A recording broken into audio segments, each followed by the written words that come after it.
Jack. Okay. Going live. Going live. I'm live. Hi, guys. Looking forward to a good session today. Looking forward very specifically to a session of less social commentary, perhaps, than yesterday. Wherein I think I live streamed for a total of 6 hours and probably got about between 2 and 3 hours of work done. Not quite satisfactory. So for me, can be a little bit of a non-starter. So I'm going to dive right into it today. We've got some good progress on a couple new shots in the show, which would be these two. And this is effectively a new opening for the show, actually. Okay, so we've got actually shot number 000D that we might as well render. Let's just render that right now so I can cut it into the show. So there's a shot I've been working on actually the last 2 days that I've broken up into 4 independent scenes because as I've just learned over and over, when I have lengthy scenes in Opentoonz that actually comprise multiple shots for a host of reasons, it tends to not really work out that well.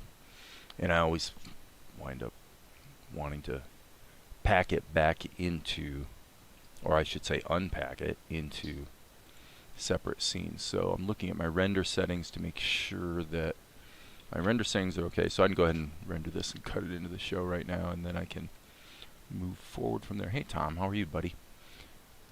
Okay, so I actually was not going to live stream today, and I was basically debating it from the vantage point of, do I the basic utility of live streaming for me is highly questionable at this time, largely because it is so easy for me to get off on tangents yakking about this and that. And so in a sense, this is a test. If I can stay on topic here, stay focused on the work, then it's all good. And the occasional answered question is no problem at all. But if I find myself basically just like wasting a freaking lot of time, then I may be pulling back from live streaming for a couple weeks, like minimum. So at this point, we're okay. We'll see how it goes. And frankly, as I mentioned in Darren's live stream today, the stuff that was discussed in the live stream yesterday is probably some of the most important stuff I've ever shared, on YouTube, from the standpoint of,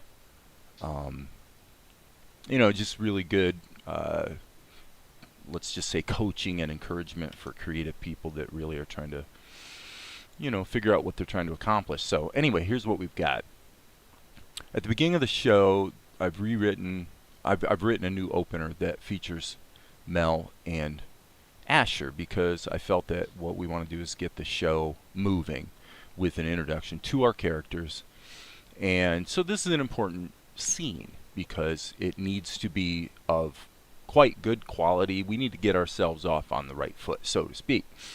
And I think we're on track for that. The good news about this is that once I place the show introduction into the show, so there's a minute right there, right? I've got the sound turned off, but so we've got the show intro. This goes for a minute. It probably goes without saying that the intro is open to revision at any time. But once we get into the show, if we go to the end of episode 1, what we see is that we're actually at 25 minutes and 47 seconds. So we've almost got 2 minutes that we can cut out of the show, which is really great.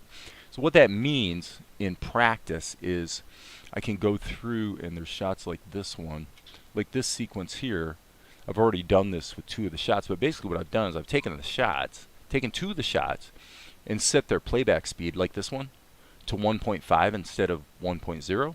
So it's playing back at So it's actually an 8 frame per second animation that's actually playing back at 12 frames per second. So what happens is we're going to be able to go through the show, which, by the way, to be fair, I did a lot of when I made the show intro. A lot of the shots in the show intro are actually sped up to 12 frames per second. It makes the animation look a little better, probably, for a lot of people. And anyway, we've got some latitude to do that throughout the show judiciously. And so here I took this shot, sped it up. Not that one. This one I also sped up. And so it's actually playing back at 12 frames per second. Now, of course, that might suggest that some tweens are called for or whatever. But for the most part, basically it works. Here, this is a good example probably of a shot that could be sped up to maybe just a little bit. So I'm going to hit Control-Shift-F to ripple that and just see how it feels. Yeah, just speed it up a little bit. It just makes things a little snappier. This is another shot that could certainly be probably running at 12 frames per second and work out just fine. So I'm going to just kind of go through and I need to be careful though, because if I do too much of it, we'll actually wind up short, you know.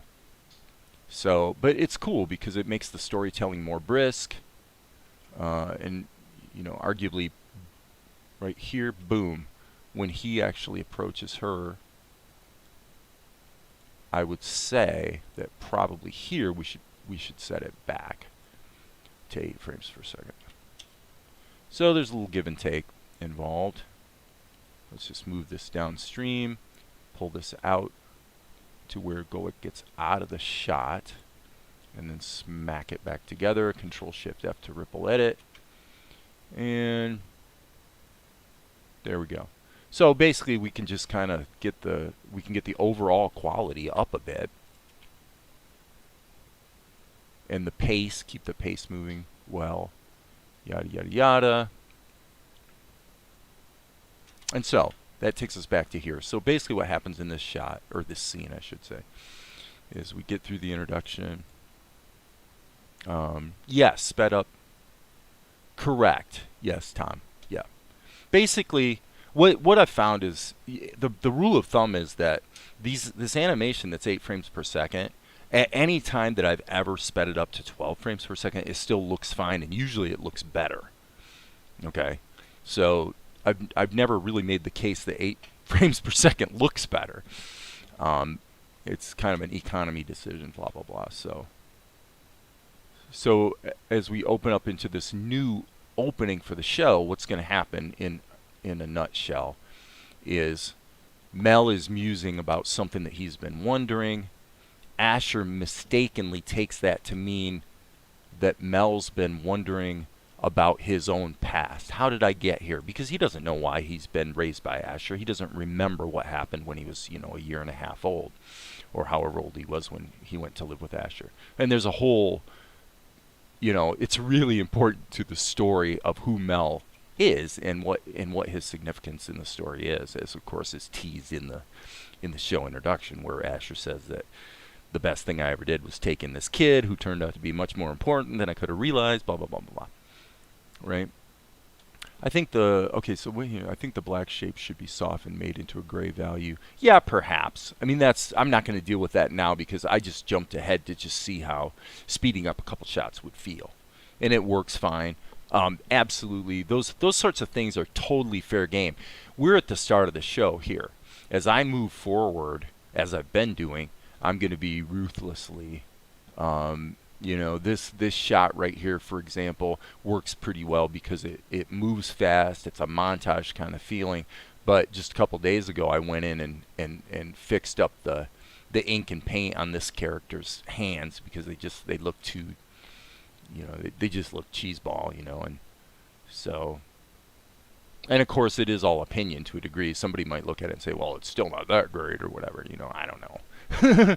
I think the important thing is, as I often say here, you know, the storytelling is what's important.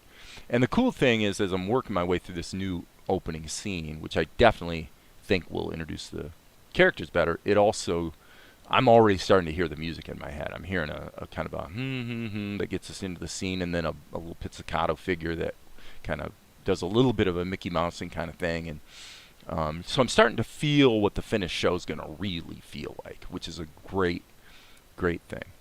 So there's a good bit to do, and I think these first two shots from the scene that I wrote are coming out pretty good. As a cool little joke yesterday, I actually drew myself into the book. I thought that was pretty funny. Okay, so so where are we at? We're at shot number 0000C. So let's pull that up and let's look at some of the problems that we may be encountering now that we've broken this up into pieces. Well, step one is obviously his arm would need to be resized, but I did a bunch of work on the backgrounds over here to make it so Asher's hand properly overlaps the book but not the table. Well, as it turns out, probably if we take the very last frame of this rendered scene and copy it into this scene, we could probably get away with that and then expand the painting, because actually the only thing that changes in Asher through this scene is his facial expression, and it looks like it's just this little right there, which arguably could be left out if the truth be known. We probably could take Asher and just or we could take the painting, add an additional frame to it, and just hand paint that change of expression. That would be okay too. But the bottom line is that reconstructing everything here is probably a waste of time. So I'm not going to make that firm decision at the moment, but I am going to erase his arm and bring in that frame I talked about. Now I can hedge my bets this way. If I bring in this last frame, but I don't load it, I actually import it, then the last frame of this rendered sequence will actually get copied into the extras folder, which means we've got a copy of it that we're working with. And that way, if I wanted to, in fact, what I should actually do is copy it to the extras folder first so that Tahoma doesn't bring in the whole image sequence. I really want that image to stand alone. So, what does that mean? Let's go over here to our browser, our image browser. And so, like I said, as long as I'm kind of recapping, I'm basically talking to myself here, right? As long as I'm doing the work and making progress, I'm feeling pretty good about what we're doing. So I'm going to take this shot and Control C, and I'm going to just go ahead and bring it back to the extras folder. Well, actually, let's do it this way. Let's not do that.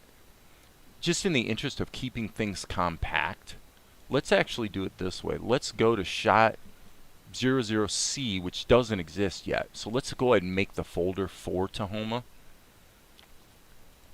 And this is going to be 0000C. Okay, and so there's that. Oh, it already exists. Okay. Oh, that's right, because I rendered it. I'm sorry, my bad. I've got to hit F5 to refresh my my image viewer window.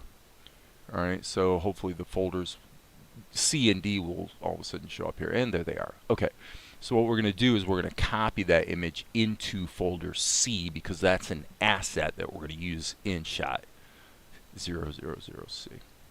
Hey Gemini. So here's C, and we'll see if it's still on the clipboard, and it is. So now we can take this, and I think it would probably be wise to rename it. So I'm going to rename this 0000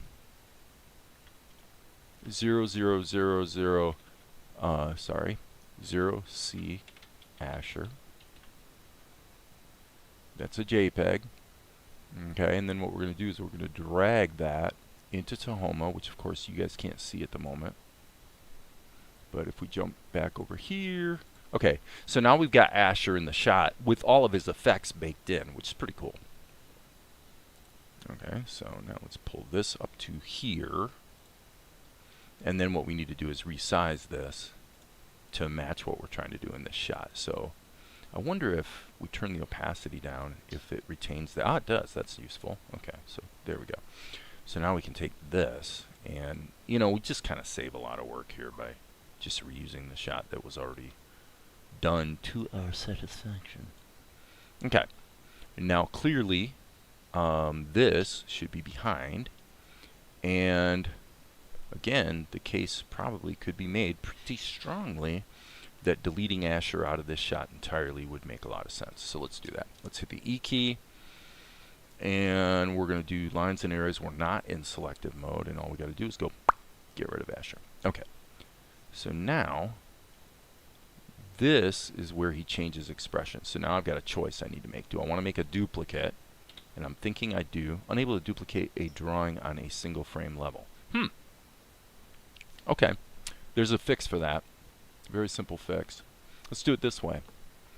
Let's go here and go Control C, Control V. We'll just make another copy here because we know we're going to need it. And then I'd say let's drag this into Krita. Let's go ahead and paint it in Krita and just fix the expression. Then we'll be all set for basically the whole scene as far as as far as Asher's concerned. So there we go. All right. So how are we going to do that? Well, so now we have a JPEG that we brought into Krita. B key. Let's grab the pencil, and he's obviously pretty small in the scene, so my marker's pretty tiny. And I'm going to go whoop like that. And I think I'll actually, I think I'm going to flip my canvas. So the only reason I'm using Krita is just because Krita is a more complete paint program, and it's just going to save me time. Because I can work in layers if I want to, and I can save the JPEG, and it will immediately be saved also as a Krita file, retaining all of the layers and all the rest. So let's go back to Tahoma and check one thing here. I want to see.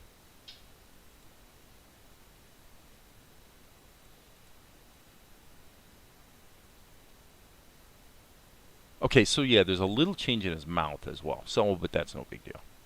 Cool. That's great. So now all we got to do is go sample this color, hit the G key for the filled,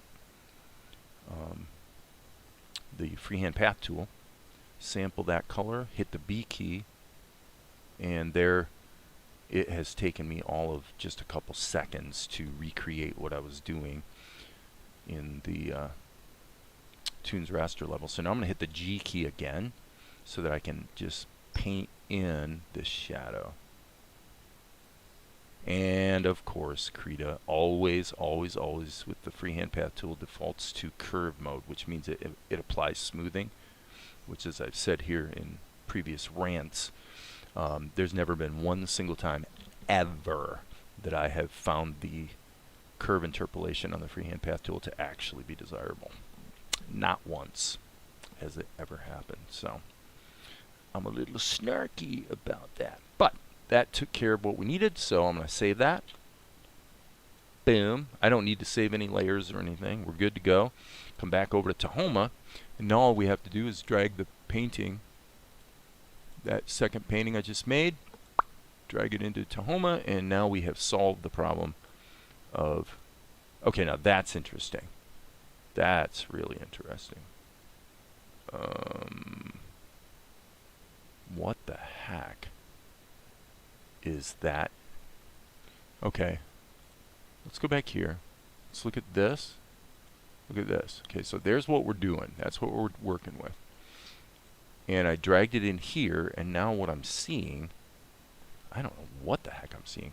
Okay, if I want to be safe about it, what I should do, probably, is take the second drawing and just drag it into a different level entirely, and then from there drag this back over into here, and as I say, I'm not quite sure why we're seeing this. Oh, because it's on top. Stupid. Duh. Okay, sorry, my bad. Very dumb. Okay, so this Asher once again needs to be erased. Okay, so there we go. So now we got Asher baked into the scene, and the only thing that matters animation wise is Mel. And here, once again, you can just delete Asher, and we're getting there. So now all we need to do is deal with the background painting. Alright, probably the first, you know, just pragmatically speaking, the first thing I should do is say, look, if I'm gonna expand this painting, why don't I at least first make it a little bigger, like this? Just sit these guys in the mix together a little bit better to make it so I don't have quite as much work to do. And it does appear I need to just save my work because I don't know what's going on right now with Tahoma, but it's acting stupid. It's actually gone completely non-responsive. Now that's not the worst news ever. Why? Because all the work that I just did was saved on the hard drive, and I could, if Tahoma blew up right now, I could reproduce this scene in about 1 minute. So, not a big deal. But I do want to take this and just, you know, and kind of leverage the work I did, adding that little quill pen and stuff to the background too. So I think that'll work better. If we're going to follow the rule of thirds, on the other hand, you know, we might want to put him more over here, maybe. Okay, and what we could do, there's a couple ways we could approach this. I like that. That feels pretty balanced. So what we could do is we could, if we make this image larger, okay? So you take the cells, level, canvas size. Okay. So right now it's 1280 by 720. So let's just make it, let's make it full HD and see if that does the trick. Because if it does, then we're in good shape. Okay, so now the question is, can we paint? Just hit the B key and paint. Yep, it looks like it's not quite. Didn't quite get to the edge. Now we can compensate for that with the right here. So now we're safe. Okay. With that, we can take this one. I don't think this one got resized. Let me see. Level, canvas size. It didn't. Okay, so let's resize both of them. 1920 by 1080. And now what happens is when we resave our scene, File, Save All, the two images that I brought into Tahoma now just got saved back to the hard drive. And so now if I want to, I can drag those into Krita to finish up the background painting that's in, you know, that's here in the background. So, okay, I'm going to do a quick view on the, could zoom in like you did just now while looking at it in Tahoma. Blah, blah, blah. There's a remnant of another image on top of the work you just did. I noticed it when you were changing the size near the fountain pen. That may be, I don't know when you posted that chat comment there, Tom. Are you still seeing that? I'm not seeing what you're talking about there. So I'll keep going and look for a chat comment from you that might elucidate that a bit more. So now what I'm going to do is I'm going to take these images and I'm going to take this one and fix it. Okay. But I'm going to fix it on another layer specifically so that I can take that layer and just copy it onto the other drawing. Or I could, of course, save the set extension. I could just save it as an independent ping that I drag into Tahoma that just overlays the other two. But, you know, 6 of one, half does the other. Near the fountain pen. Cycle the frames. Also realize the timestamp on comments can be toggled. I have the timestamps turned on my view now. Yeah, how do you do that? I don't want to get sidetracked with something, but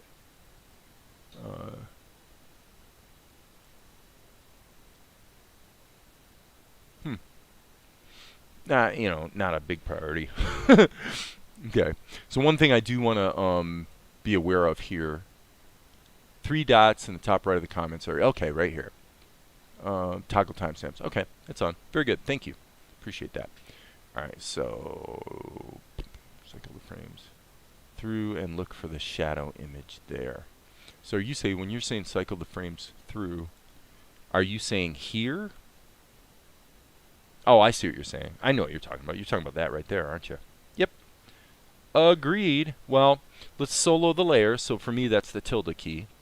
And okay, so what you're seeing is actually a remnant of the pencil test from this layer. So that's nothing to even concern ourselves with at this moment. Okay, what we know with this background image is that we're cropped to the lower, and by the way, I'm going to go ahead and get rid of his arm. So this would be a good time to go to my Scene-Cast window, which is open in another screen. So Panels, Scene-Cast, and then remove all unused levels and just resave your work. Okay, so I'm going to actually not save all. I'm just going to save the scene because I don't want to resave the image. Why? Because I just opened the image in Krita and I'm going to be working on it there, so I really don't want to confuse things by creating hard drive conflicts. Okay, so here again, what we're going to do initially is just get right out of the gate operating in a different layer. This is going to take a bit of work, but we might be able to do a little bit of cheating to make our life easier. So how do we do that? Well, what we could do first of all, right out of the gate, is do a selection here of this. Okay, sorry, I grabbed the rectangle shape, not the rectangle selection. Okay, so what I'm going to do is just grab this little whose is what's it's right here, and I think if I hit Alt, I can't remember. And by the way, wrong. I need to be in this layer. Okay. Okay, yeah, that stretches in both directions. So I got to remember the. Okay, so you hit Alt, and now boom, we just extended the set. So that's useful. Okay. No problem. And frankly, I don't necessarily see any big reason to do much more with that. So in practice, what this means is I'm actually going to be taking a selection from this image, and that's what I'm going to be cutting and pasting into the other image. But basically, we're good to go here. B key, let's grab our handy dandy oil paint brush, sample the color, and again, we don't care about anything down here because it's not in the shot. So all we need to do is just get this filled up. And then I would say we might be able to cheat yet again. Let's try. What the heck? It never hurts to cheat a little bit. So I'm going to go ahead and grab this section right here. Control C, Control V, and then I'm going to hit the A key and drag this over to here. And then essentially, I think I'm going to widen it a little bit. And then I'm going to hit the Alt key and do the same thing I did before. Stretch this down to here. I'm going to go ahead and go over the floor because it'll be really easy to paint over the green. And then hit Control E to bake that down. And so that's all baked down. Lose the selection. And of course I made a little bit of a boo-boo, but that's okay. I'll fix that. Alright, so B key, sample my green floor. And let's just paint over this like so. Boom. Boom. Okay. Now, we'll do a little bit of judicious fixie-uppy. And, you know, that was a pretty quick fix. I think the background is pretty much what I want it to be, so now I just have to do a little bit of hand painting here. Just grab the sample the colors as I go, and okay.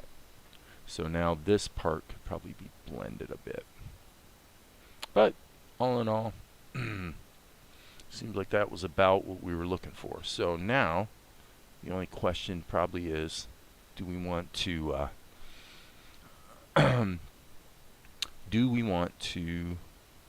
add a little bit of noise over here? And so what I'm going to do is make the brush pretty big. I'm just going to give it a little bit of character, a little bit of noise, a little bit of variation here. It's the idea is that the walls of their ratty cabin are, well, they're kind of ratty. Okay, one more thing though. want to grab another layer and my airbrush. Grab this, and I do want to pull in just a little bit of a gradient here, and then probably stick it in overlay mode. Doesn't look any different really since it's black, but just ease that in till it feels about right. That's a little strong. Yeah, something like that. Okay, and then bake it down. Okay, so if I save this, go back over here, as we can see, our painting here is updated. So now what we can do is, if we go into Tahoma, and since we saved the scene but not the images in the scene, we should now be able to open this same picture back up, and there we go. Okay, and so now all we got to do is do the same thing to this background image. So this is a pretty efficient process. Let's pull back out here. What I'm going to do is hit the S key and just grab a selection that pretty much encompasses everything that I know for sure is going to be wanting to be included. And probably let's do this.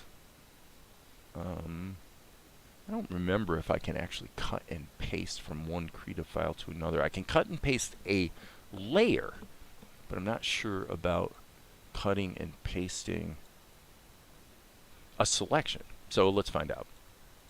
So we'll just go Control C, and then we'll come over here, go Control V. Up, it worked. Okay, so that means we can now take this and save it as a JPEG. I don't need to save it as a Krita file. Everything looks fine. So we can come back to Tahoma, and if we now once again just reload the prior shot that we were working on, boom. Okay, our background is fixed. Okay, so now we can give all of our attention to Mel, which is great. So File, Save All, and I'm going to actually render it and double check how it's looking in the show. Transition over to here. Let's go to Vegas, and as you can see, we've got, so this is the scene we're working on. Asher's reading his book. Mel says something, yeah, you know, I've been thinking, or something to that effect. Gets Asher's attention, and then he says his line of dialogue, which makes Asher react a little bit, and then we cut to Asher, and Asher has essentially a misapprehension about what it is that Mel was talking about. So if you guys are a little freaked out about the change from this to this, just be aware that it's kind of amazing. Once we add the body highlight and the shadows, this is going to look principally like this, you know, as far as Asher goes. So no worries. All right, so Dominic is here. Hey, Dominic. Tiny Salad is here. Hey, Tiny Salad. Okay, so we're moving right along. As I said, for those who weren't here at the start, I'm very much checking myself today, in the sense of, let's see here. I'm gonna add the body highlights so we can actually kind of see what Mel's gonna look like. So light body highlight. But what I was about to say is I'm checking myself that I'm not dinking around too much, blabbing about anything and everything like I did yesterday. I really want to stay focused on creating the show. Okay, so body highlight effect, inverted. There we go. Okay, so that placed Mel in shadow. Now we just need to kind of feel that. Make sure it's not too dark. And I'm thinking I want him to be slightly more illuminated than Asher, because he is in the foreground, so to speak. So that seems probably to be about right. Okay, so we can turn that back off. And what we're going to want to do is deal with Mel's dialogue. So Mel says a line, Asher kind of reacts, Mel looks back, and then it cuts to the close-up of Asher. Cool. Alright, so dialogue, file, save all. Now that everything's baked in as far as the background stuff, we can just go ahead and save all of our work. Which episode are you working on? Dominic, what I'm doing is I wrote a new scene a couple days ago to get the show started, episode 1. So this is the very beginning. This is the first time you see the show. You see the show intro. So we've got a minute here of the show intro, and then when the show starts, I felt that instead of it's long been established that Asher is going to be narrating it. So Asher is telling the story of what went wrong in the kingdom and blah blah blah. But we're getting basically this socio-political backdrop, which takes 2.5 minutes. Okay, so we go 2.5 minutes, and then we finally meet our main character and all the rest. I decided I don't like that. What I want to do is I really want to get Asher and Mel introduced right away. And so I wrote this scene that actually is kind of useful because it foreshadows something that comes later in a later episode. But it's basically got to do with Mel musing over something, and Asher takes it to mean that there's a misunderstanding, and he thinks that what Mel's wondering about is his own origins, like where did I come from, blah, blah, blah, blah. Well, actually, Mel was just wondering if they had any popcorn. But Asher accidentally lets the cat out of the bag, and so then it becomes even more farcical because Asher says, well, I might as well tell you now. And he winds up giving him this backdrop. So it's Asher telling Mel the backstory that gets us into the story. And then at the end of it, Mel's like, well, you really didn't answer my question, because he never actually tells Mel anything about his own origins. But now it's too late. Oh, we got to go and do the thing they do in the next sequence, which is go feed the poor. And that's when Mel sees TNR for the first time. So it's all good. It's all good. But anyway, that's what I'm working on. So I need to look at the dialogue. Okay. So I'm gonna be less meticulous starting now about switching screens, because I need to look at the script on my third screen. I have 3 screens. You guys get to see 2 of them. And I don't want to worry about whether I've forgotten to switch back.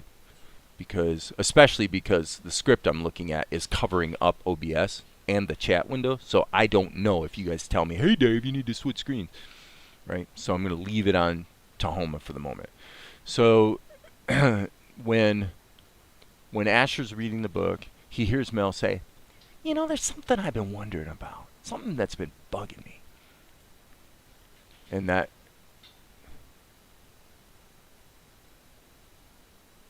Okay. Yeah, and the way I wrote it is... okay. I'll go back on my word here and say I will switch.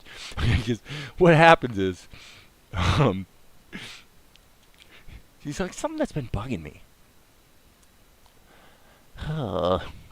I knew this day would come. And then Mel says, well, you know, I mean, a guy gets hungry, you know? And Asher's like, yes, I know, Melchizedek. I understand. To understand your past, your story. And that's when Mel's like, well, no, I was just wondering if we had some popcorn. Hence, hungry. So, yeah, it's just trying to be a little clever right out of the gate. Get the thing started and set the tone of the story, actually. A little bit of wry humor, a little bit of misunderstanding, a little bit of the kind of stuff that comes out, you know, throughout the show to one degree or another. And the musical score too, as I said, I'm hearing it quite clearly in my head what I'm going to do with the music, so that's kind of useful. Okay, so B key, let's just get a mouth in here. Boom. Okay, so what I've done many times is just make it semi-transparent, but I don't like that. It doesn't catch the right color, so I'm going to go ahead and do it this way. Alright, let's look close here at the... for the moment, let's sample the outline color and see if that really gets us too dark. It's a little too dark. Little too dark. So I'm going to just bring it up a couple notches. That's probably about right. That feels good. Now remember, Mel's got the body highlight, but he may be, I'm going to surely put some shadows on him too, under his hairline, under his chin, yada yada yada. So, we'll get to that. Okay, so what does he say? I got to get his line of dialogue, and this is where I really need to be careful, because what I need to do actually is just do standard anime style dialogue. So open mouth, more open mouth, open, more open, almost closed. I'm going to follow that pattern because I really want to leave myself a little bit of latitude for changing my mind about what the exact dialogue is going to be. Okay? So that might sound a little winky to you guys, but you know, this is what I'm doing. I'm juggling a lot of things here. I'm juggling the, you know, a little bit of a revision in the story itself, along with, you know, sort of the pacing of this opening scene. So I'm going to give myself a little latitude to be able to change my mind if I need to. So I'm going to go ahead and hit the B key, add another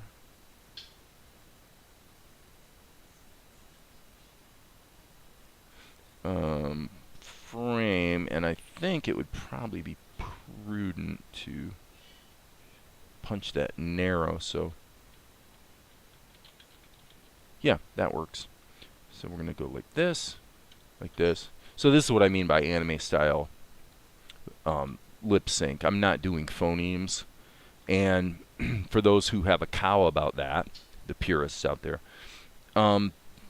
you know, get over it, because remember, this show in all likelihood will ultimately wind up being distributed internationally. It's going to have to wind up being either translated or subtitled. So the whole idea is for the lip sync to work in such a way that it's not necessarily locked to a single language.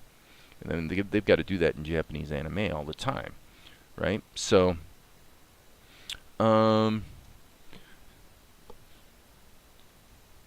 so basically he says, something that's been bugging me. Okay, so I would say we'll do 2 more here. And then hit the B key. Just put a straight mouth shape in there, and then that'll carry us through to the next keyframe. And I probably should onion skin this one. Yep, that's okay. Yeah, basically there you go. That was pretty easy. Let's pop that back up there. Something that's been bugging me.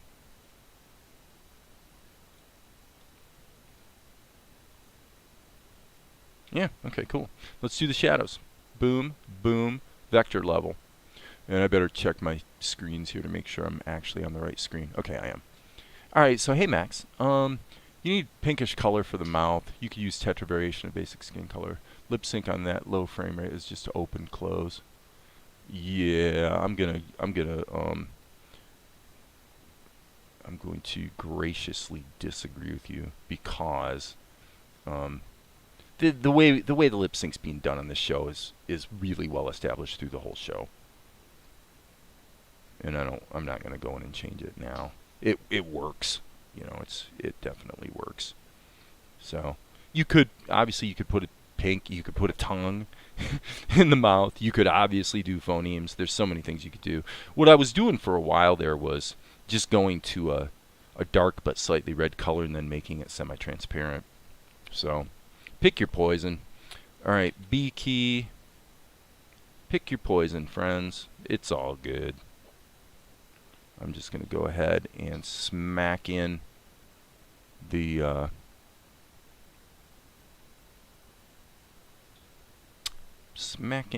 shadow here. And then we will take this level and make it, I think what I did on the other ones was 18. Usually I do 14. So as you can see, when it renders, the colors don't have the outline. You can't see the outline, so that's a good thing. Right. Boom. Boom. Boom. Well, plus I've timed out. It's not like a rule. I mean, there are anime that don't necessarily adhere to what I'm talking about, I'm quite sure. But when I did look into it and sort of timed out lip sync from stuff I had, you know, either captured, downloaded, or streamed, this was the thing that I saw coming up over and over. was this pattern of open mouth, more open mouth, more open mouth, almost closed mouth.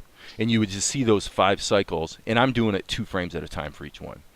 When I've animated at 12 frames per second, it tends to be 3 or 4. Again, not a hard, fast rule, but that pattern I have seen work really well with, doesn't matter what the dialogue is. It really sells the fact that they're talking. So for me, that's working pretty well.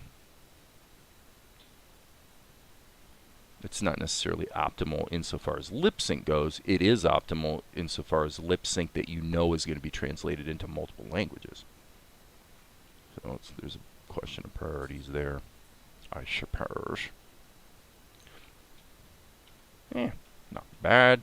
Better get that shadow in his ear though, fella. Oops, I kind of blew that. Okay, and I'm actually thinking we probably want that there as well. And I'm going to undo that. Just smoothing. What I was hoping is it was just going to connect that line. And it still doesn't, even with the smoothing turned off. That's kind of interesting. So I need to go ahead and draw it more specifically. Okay, and then here we've got boom, boom, boom. Let's pull back out. Is your project frame rate 8 frames per second? Yes. Now, that's technically not true. The editing timeline is 24 frames per second, just like a movie or whatever. So, most of the character animation is at 8 frames per second. Again, that is an economy decision. There's way more than plenty of cartoons and anime you can find that the lion's share of the character animation is at 8 frames per second. So I disagree with your assertion that it's unusual. I don't find it to be unusual at all. It's actually kind of normal. But again, you know, if we were animating, if you're animating a show where you're dealing with fairly complex rigs that are, you know, where most of the character animation is being driven by rigs as opposed to individually drawn cells, then probably, oh geez, I do not, oh, I know what it is. Let me turn up the accuracy and see what that does. That still sucks. Huh, okay. Let's turn the accuracy down to nothing, see what happens. That's even worse. So, yeah. Not quite sure what to make of that, but I guess bottom line, friends, is you need to go ahead and draw exactly what you intended, because the smoothing interpolation is pretty icky looking to me. But that's the same thing I was saying on Krita's freehand path tool. Curve mode. I've never used it. Okay, so boom, boom. Looks like we've got the shadow in his hair looking okay. There it is rendered. Not too shabby, people. Not too shabby. I like it. All right, I'm going to go ahead and render that and pop it into the show and take a look. So anyway, one of the things that came up today, Dominic, since you asked, is that because I'm redoing the intro to the show.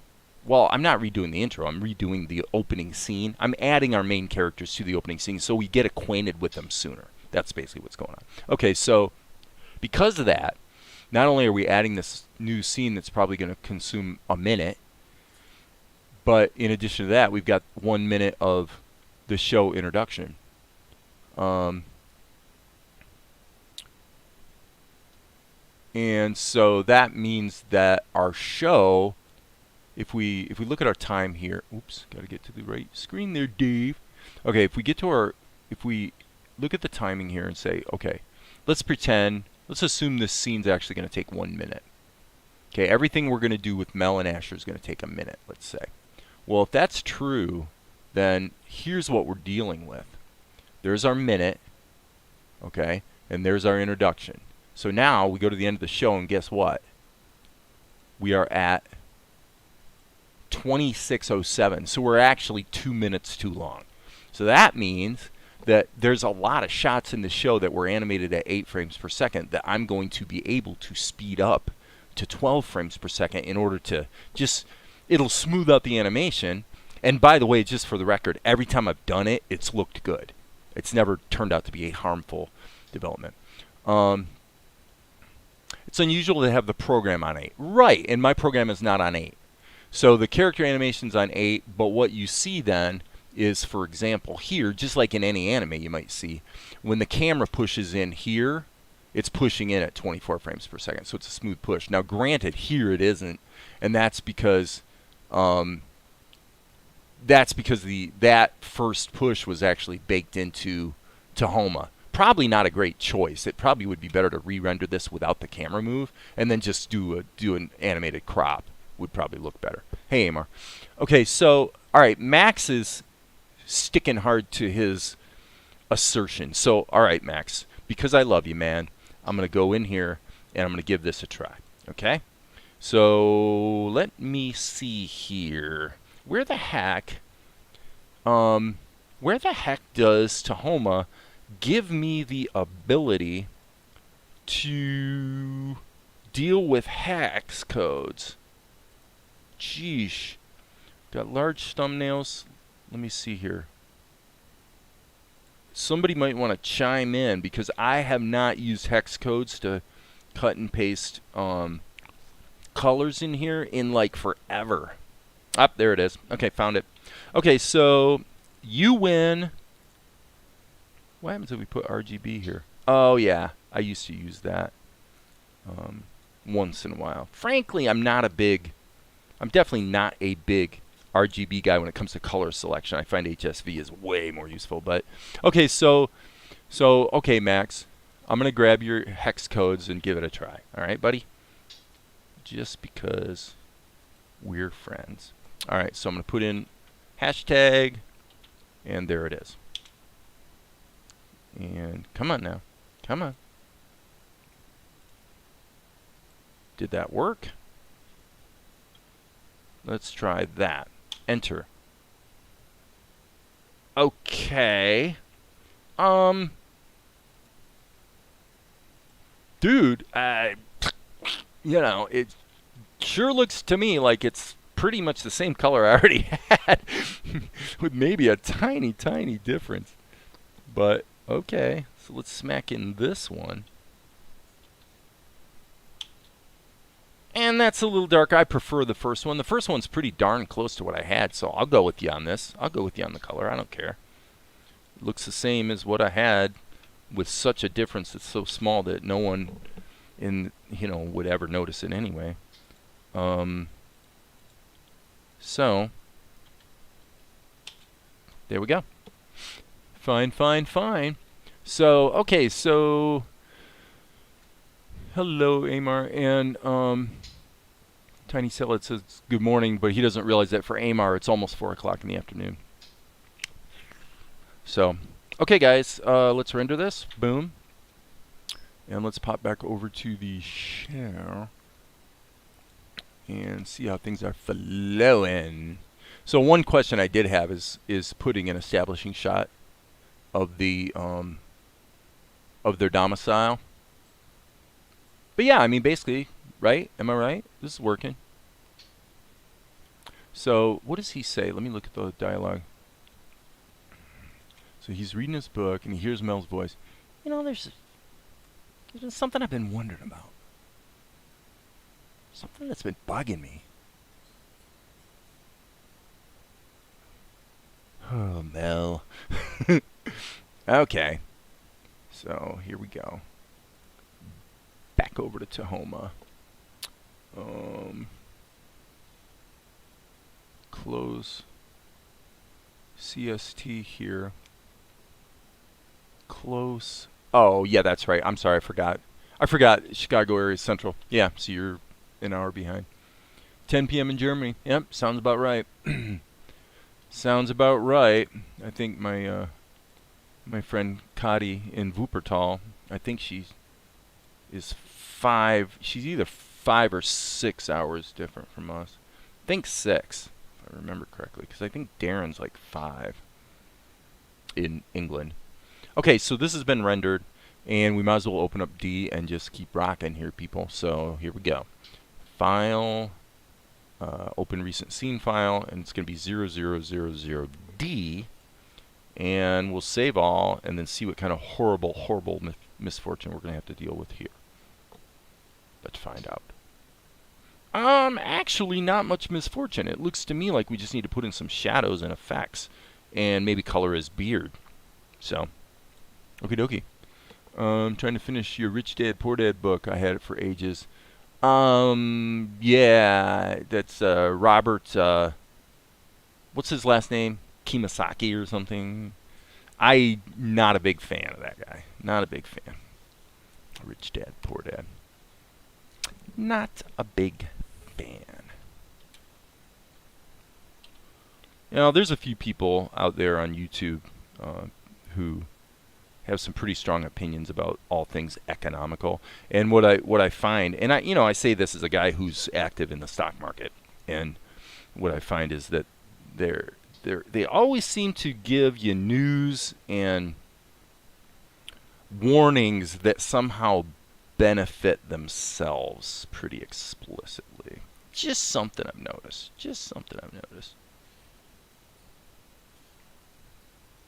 So, that's all opinion at the end of the day. So, what are we going to do with his beard? It's kind of a stinky thing that, well, let's clean this up. It's kind of a bummer that,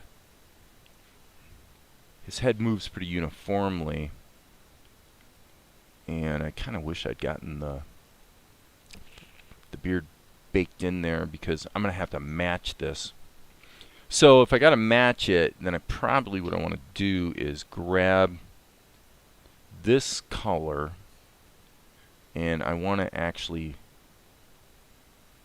okay, I'm not using the brush, I'm using the Smart Raster paintbrush. So what I want to do is get the lines in there so that the onion skinning will hopefully, except not really. There's a fix. Here's the fix. Watch this. Okay. What I'm going to do is I'm going to make it so bombastically obnoxious looking that it's easy to see the onion skins. And then I'll just go change the color back when I am done getting the beard blocked in. Okay, so now I'm gonna what I don't want to do is have the beard changing shape and volume in mid shot. Okay, so that's probably okay, almost. So I'm gonna actually take this, I'm going to cheat just a little bit.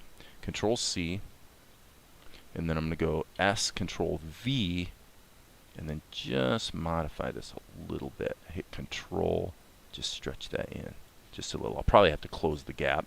Okay, yeah, and now I can take, so let's clean this up now. Cleany, V key. We need to be in lines and areas mode so we can paint over this. Okay, so now what I'm going to do is hit the B key and make sure this is a closed shape, so it's going to fill, right? Okay, and then what I'm going to do is I'm going to actually hit the S key and just grab this whole section. Doesn't matter, go to the next frame, because this part of his beard doesn't move, right? So now we'll go to N key, and what we should be able to do is hit the fill tool. Yep, fill tool, like so. And now we switch the color back to something that we can use for his beard. Ta-da! Easy peasy. Okay, quick check on the chat. Yeah, I mean, like I said, that guy, he's all over YouTube. You know, a lot of people take little talks that he gives or interviews, and then they repurpose it, put dramatic music behind it that sounds really inspiring, and then add a little bit of echo to his voice, a little reverb, you know. But yeah, I mean, obviously the guy's, at the end of the day, I think the bottom line with him is that he understands how to um, put it this way, because I don't want to get blabbing here again, is too much. He knows how to use leverage to purchase real estate, and I think just like a lot of people, including say Arnold Schwarzenegger, most of his money has come from real estate, and real estate's a really good place to stick your money. Pretty sure that's true of him, if I'm not mistaken. A lot of people don't know that about Arnold. He never made near as much money making movies as he made in real estate. He made a killing, because before anybody ever heard of Arnold, when he first was winning the Mr. Olympia back in the 70s, he immediately started taking all as much money as he could and investing in like commercial real estate and stuff in California. Yep. Little known facts about Arnold. Gotta love Arnold. Okay, so maybe I could be wrong too. It does not favor the well-educated. It favors those who know how to make money work for them. Right, yeah. Well, I mean, I think probably for most people it's quite useful, quite useful information. Anything that stretches your brain, and kind of gives you a helps you look at things maybe from a different angle or whatever. Okay, I am gonna say right now, while I'm thinking about it, that if we're gonna do this, let's do it. I think we need to we need to scale him up a little bit. I definitely think I like that better. And now, before I go any further, I'm gonna open up the schematic, which is in another window, and you guys don't need to see this. All I'm doing is parenting the vector layer. The vector level that I just created, I'm going to parent it to column 1 so that they both scale in exactly the same way. Okay? Makes sense? Boom. Okay, so now I should be able to hit the B key and begin to paint some nice shadows on Asher. Similar to what I've been learning, just have to start to apply it. Yep.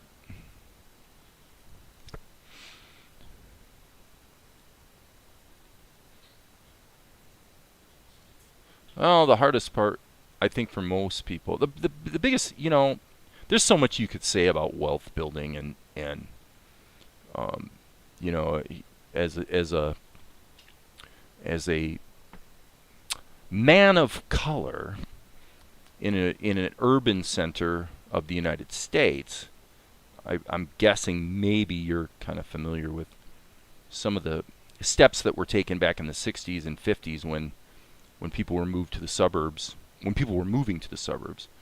Very, very, very specific steps that were taken legally here in the United States to basically ensure that black people were not able to move out to the suburbs and effectively do what white people were able to do, which is begin to build wealth because of real estate, because of your home.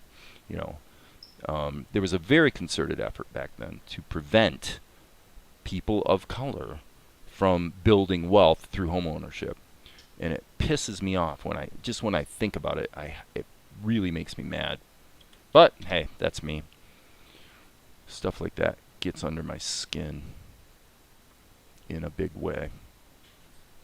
I have no use for it. I have no use at all for any sort of bigotry. If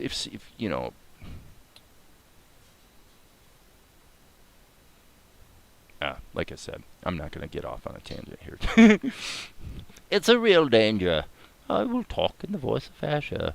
And it's a really probably a fair point to say that if I want to engage in social commentary, it's probably better that I do it through my cartoon. Actually, I've said this before, but one of the reasons authors do well to I'm going to duplicate this, by the way. Authors do well to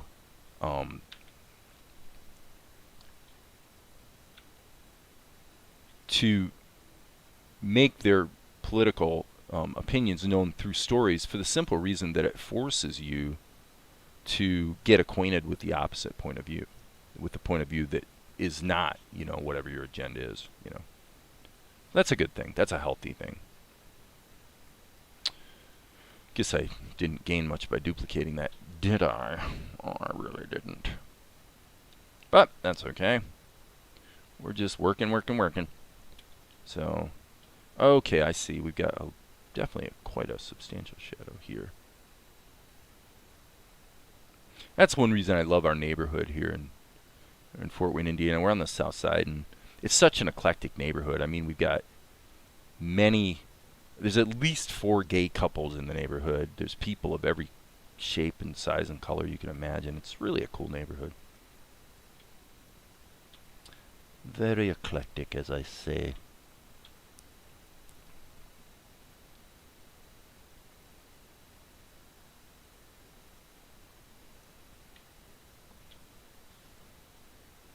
And it's very interesting too when you go to the other day I was on the north side taking care of some stuff, and had some quick shopping to do. So I zip into the Kroger that's on the north side. It's like a super Kroger, right?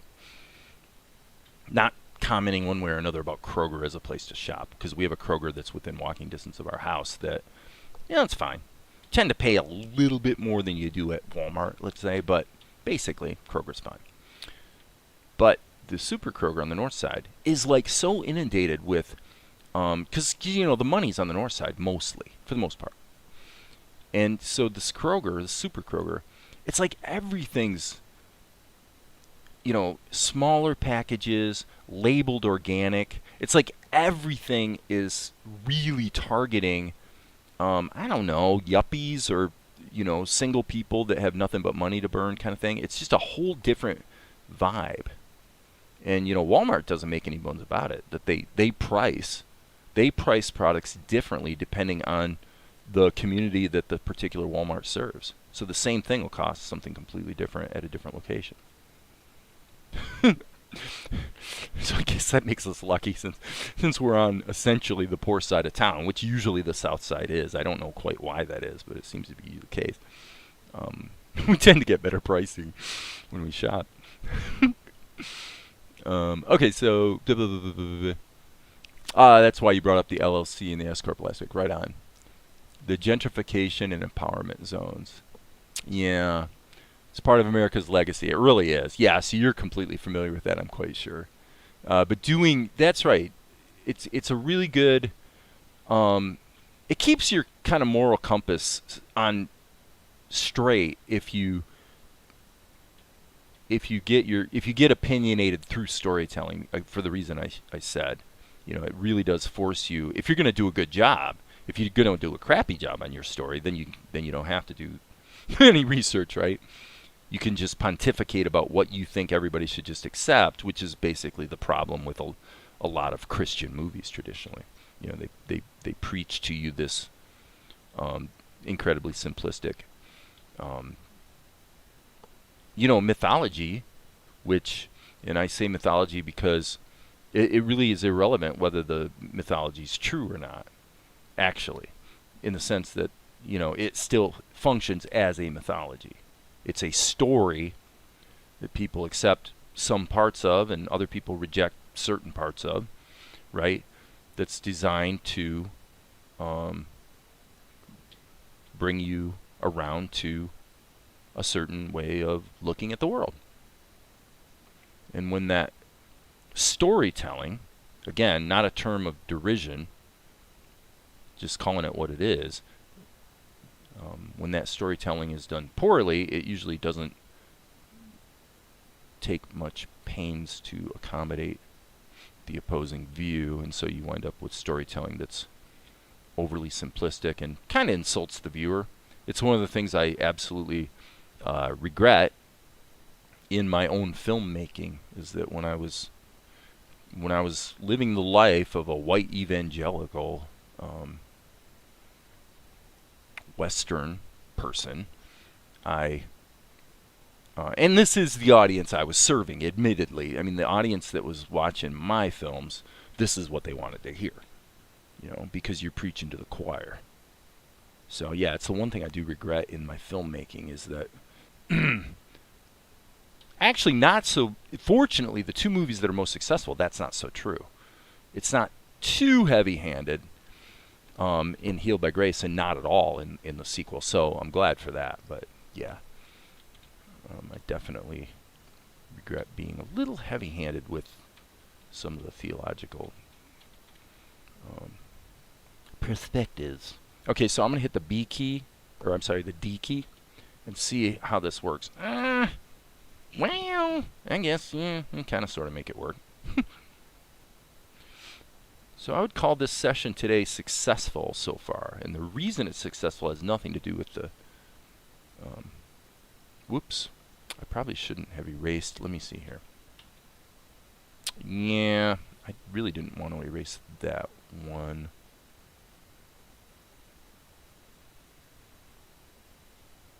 This right here, I did not want to erase. Okay, B key.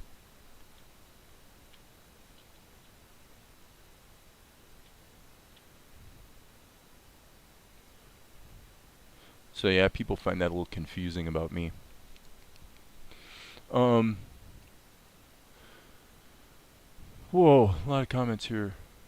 No food, desserts on the north side. Yeah, more white people, they tend to get better food. Yeah, probably.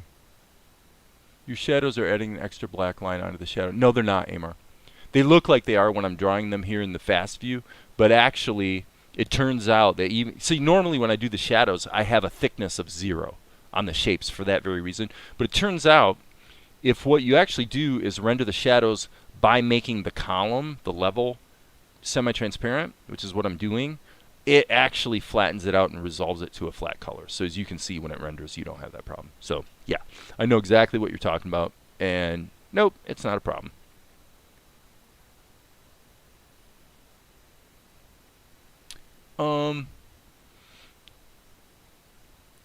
Well, the main question is, does that storytelling serve for the greater good? Well, that's a fair question. And what I did, and everybody's avoiding that question, both religious people and the others.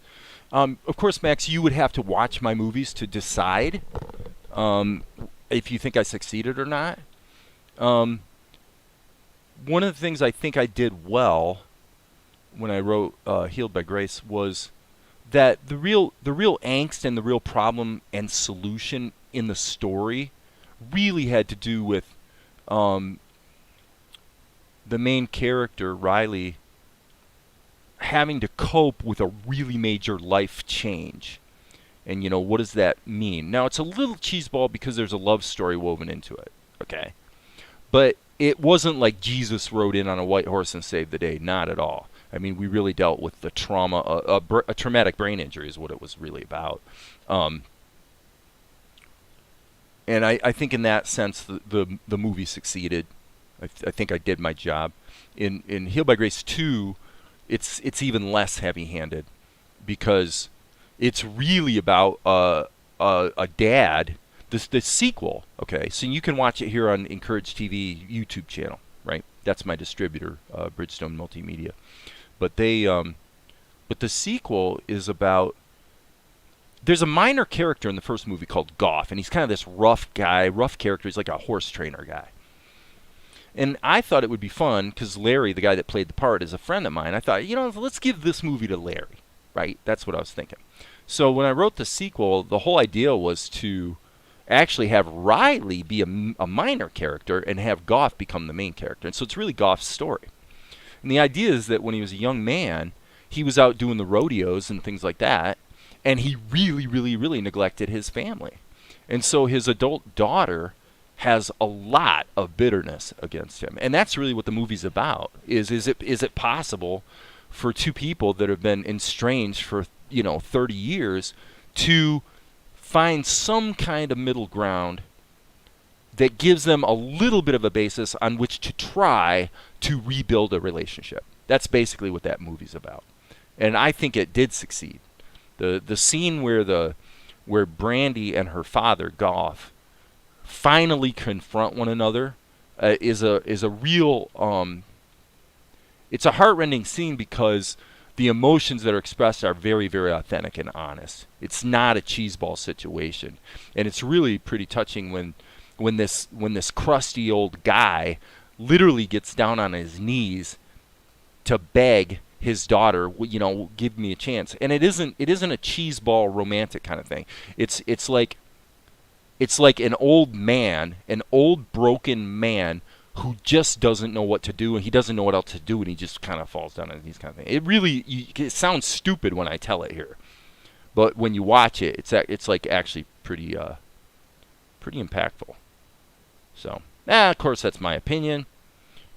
I always am happy with, oops, darn it. People are certainly welcome to have a different opinion. By and large, though, the reviews have always been quite positive. I'm not getting a lot of ornery reviews. So it depends on what definition you perceive as the greater good. Well, of course, that's true. My view of the greater good in filmmaking would be if I can touch an emotional button that rings true and feels authentic, as opposed to being just some cheeseball thing where things have gone wrong and then, like I said, Jesus comes in and saves the day, which I hate that. I hate the stupidity of that, because life doesn't work that way. If people being honest about what's right and what's wrong, then collectively a lot of problems could be solved. Being honest, telling the truth is one of the great challenges of the human condition. Most instances of the intent, but if more than one person gain a bit of success, how many people really look back and try to pull a friend up or educate them to become equally successful? Yeah, and that one I've got mixed feelings about. I have very mixed feelings about it. I'm a progressive guy, but this is an area where my feelings about it tend probably more towards what you'll hear from the right side of the spectrum, because I would just put it this way.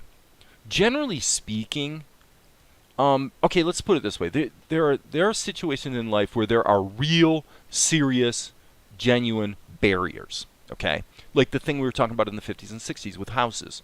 Okay, this was a concerted effort, a legal effort, an institutionalized effort to oppress people. Okay, so let's accept that that's true. That happened. Okay. So Max is saying, I've read this intro to a book. My intention is to increase knowledge by 1%. That's a good goal. Absolutely, that is a good goal. Okay, so I'll finish my point. And Amar, you can welcome to disagree. Okay, but this is the way I feel about it at this point. There are institutional barriers. There are things wrong socioculturally that create barriers that are truly out of people's control. And they are victims. Okay? Absolutely.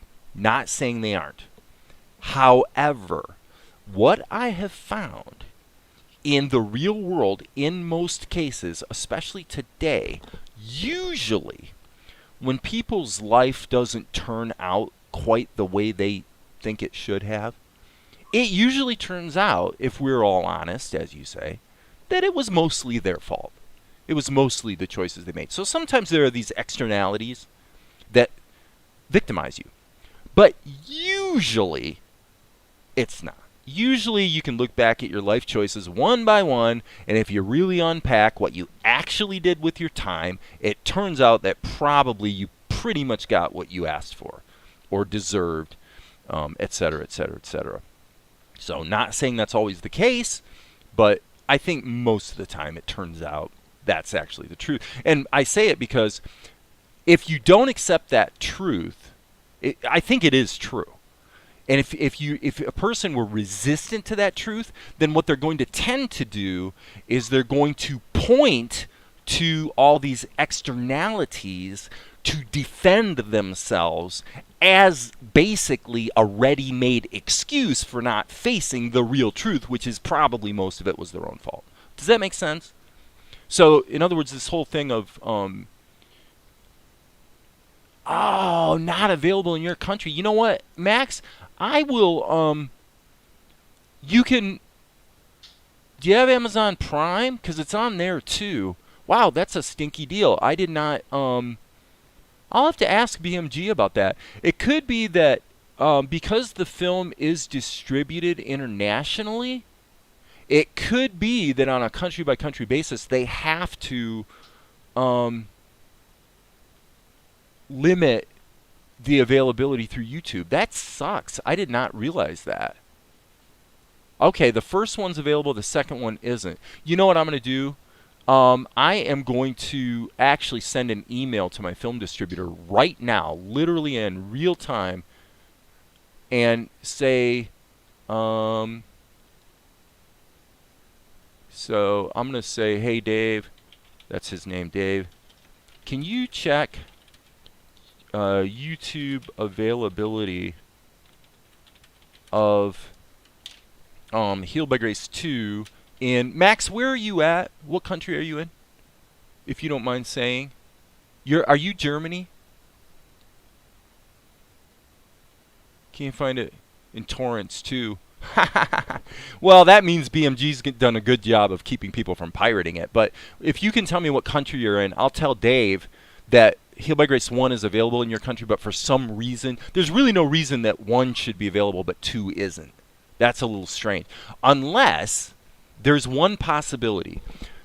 You're in Serbia. Okay, fine. All right. So in Serbia, because for some reason Healed by Grace is available there and Healed by Grace 2 is not.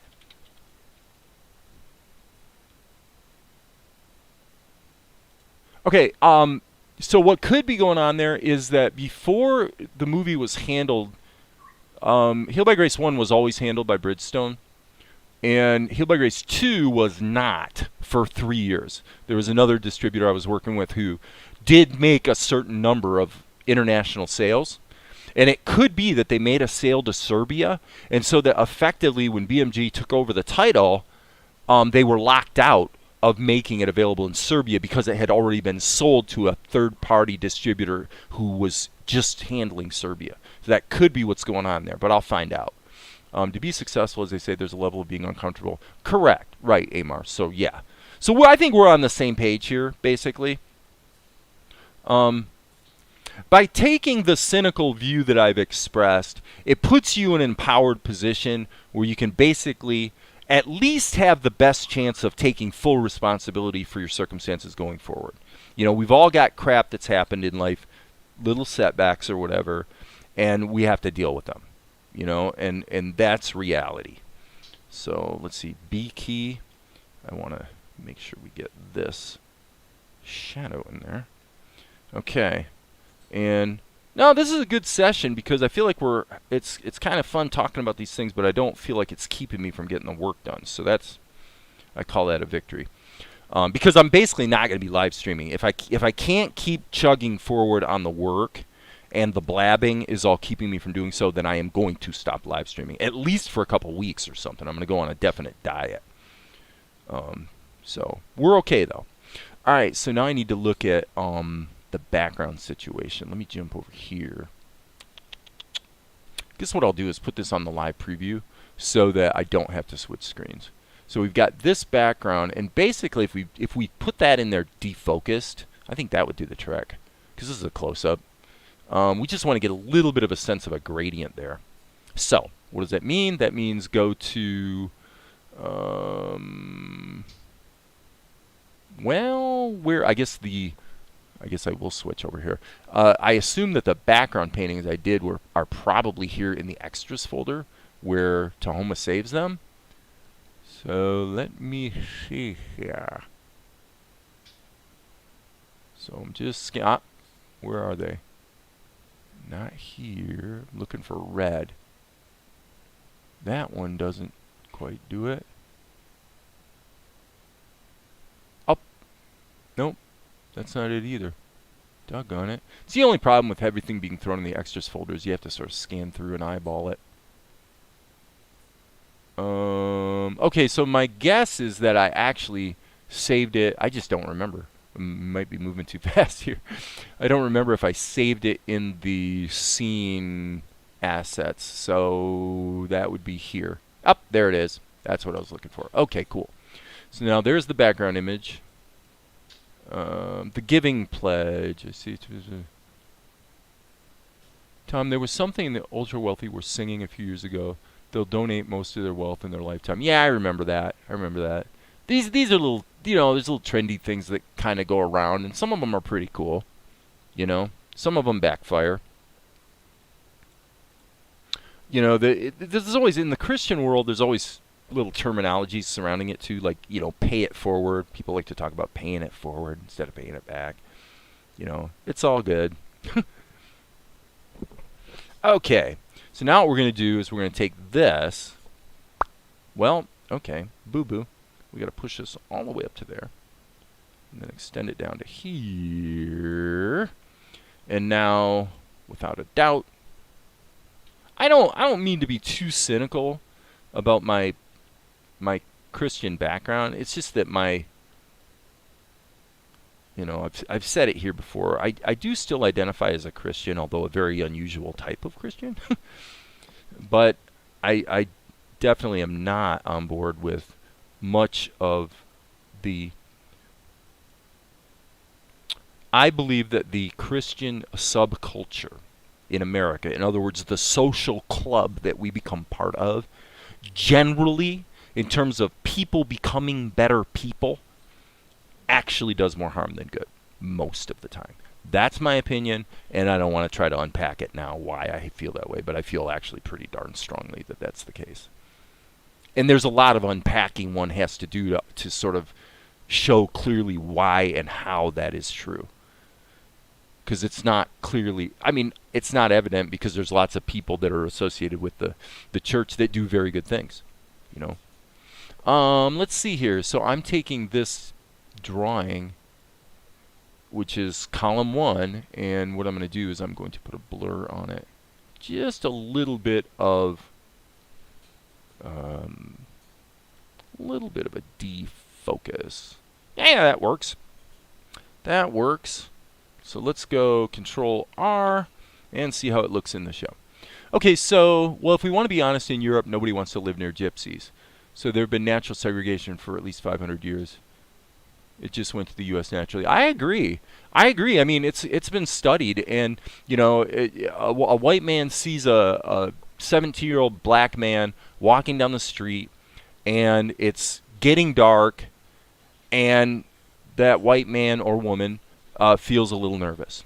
Well, guess what? They've studied it, and it turns out that if it wasn't a white man that saw the black kid, but it was actually a black man that saw the black kid, the black man would also likewise feel a little nervous.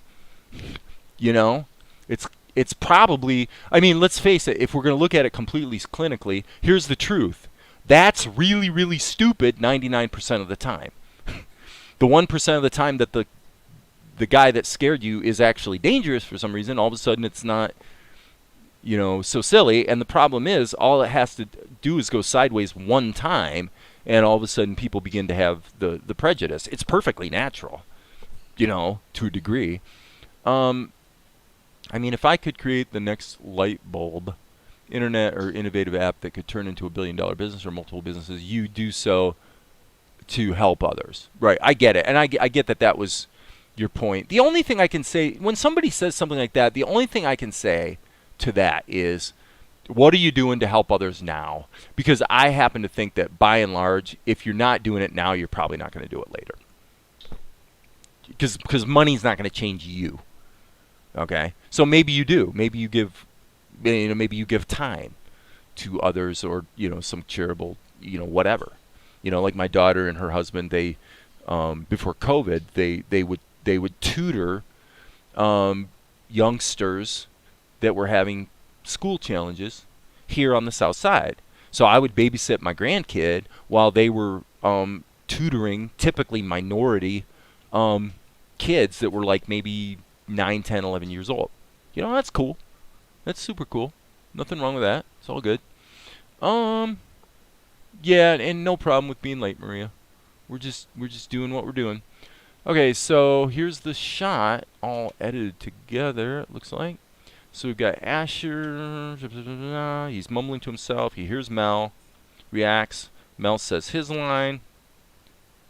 And then Asher softens. Okay, we forgot the body highlight.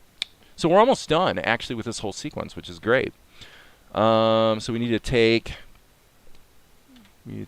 over here in the schematic. We need to go to the FX schematic, and we want level 2.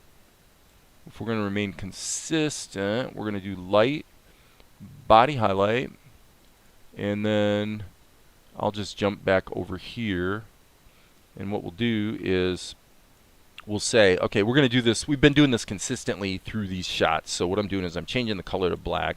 It's kind of how I normally do it, and inverting it. So the idea is to not really to put a highlight on the edge, but just to put the rest in shadow. And then for this sequence, what's been working is about 0.7. Yeah, that's probably about right. Maybe for this shot, we'll lighten it just a little bit more. Yeah, that's probably okay. So Control Shift Render. All right, so now we can go back. You were gonna make corn soup, but now I have to stick with the. No, don't miss out on your corn soup for me. I'm probably not gonna be going too much longer because I got the sequence I'm working on. I've gotten done, and it's been a really productive day actually. I've gotten all 4 of these shots completed, inked, painted, colored, you know, shadowed, lip sync, eye movements, yada yada yada. So, not too bad. So that's 16 seconds of show. And what did I do yesterday? I probably got about 3 hours of work done. So yeah, on balance, this sequence of 16 seconds has probably taken me about 5 hours. So that's not too bad.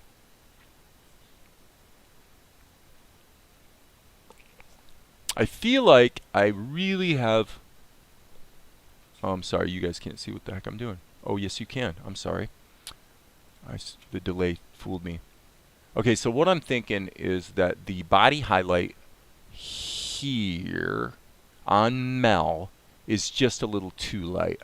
I wanted to make him pop a little bit by having him be a little bit lighter, but I actually think I need to scale that back a little bit. Well, turn it up a little bit, make him darker and a little. Okay, so it's basically the same in Germany, but not with black people, but teens in general, because there were a lot of shootings and knife stabbings with teens in the last couple of years. Productive here too. Did a fairly nice proportion exercise. Talked to my sister about YouTube channel plans. Good, nice. Seems like the modern teen lifestyle is to stab people. Okay, well, let's hope not. Let's hope not. That's not good. We don't want to be stabbing people.